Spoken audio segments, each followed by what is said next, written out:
Crypto hot news today.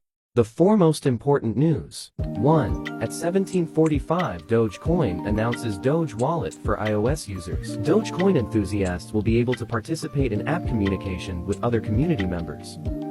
2. At 1756, Musk's brother, Kimball Musk, strongly against cryptocurrencies due to environmental concerns, which is also why Elon banned Tesla customers from being able to pay in Bitcoin last year. But both brothers are hopeful about the creation of Ethereum 2.0. 3. USDC issuer Circle said that, in response to the extraordinary events following Russia's invasion of Ukraine, Circle will temporarily ban all fiat payments from accounts in Russia. 4. G7 nations are studying ways to stop Russia from using cryptocurrencies to evade sanctions. Today's news has been mostly bearish. Thank you for your follow and likes.